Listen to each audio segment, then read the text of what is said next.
శాంతాకారం భుజగశయనం పద్మనాభం సురేశం విశ్వాధారం గగనసదృశం మేఘవర్ణం శుభాంగం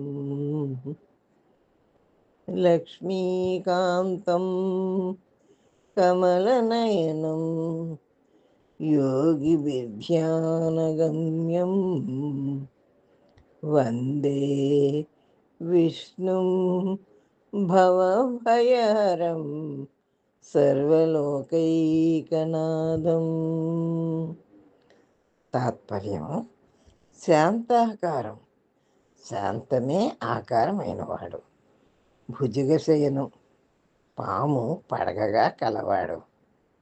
పద్మనాభం, పద్మము నాభియందు కలవాడు.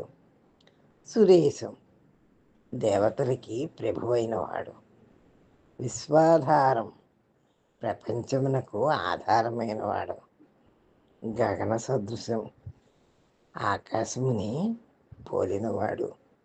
మేఘవర్ణం, నల్లని మబ్బు వంటి రంగు కలవాడు. శుభాంగం, అందమైన శరీర అంగములు కలవాడు. లక్ష్మీకాంతం, లక్ష్మీదేవికి భర్త. కమలనయనం, తామర పువ్వు వంటి నేత్రములు కలవాడు.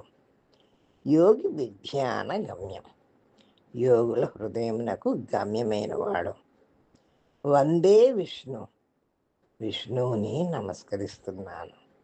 భవభయహరం, పుట్టుక వలన కలుగు బాధల నుండి రక్షించువాడు. సర్వలోకైక నాథం, సర్వలోకాలకు ఆదినాథుడు. ఇదండి శాంతాకారం భుజగశయనం శ్లోకానికి తాత్పర్యం, అర్థం సైతం. మీకు ఈ వీడియో నచ్చినట్టయితే లైక్ చేయండి, షేర్ చేయండి, సబ్స్క్రైబ్ చేయండి.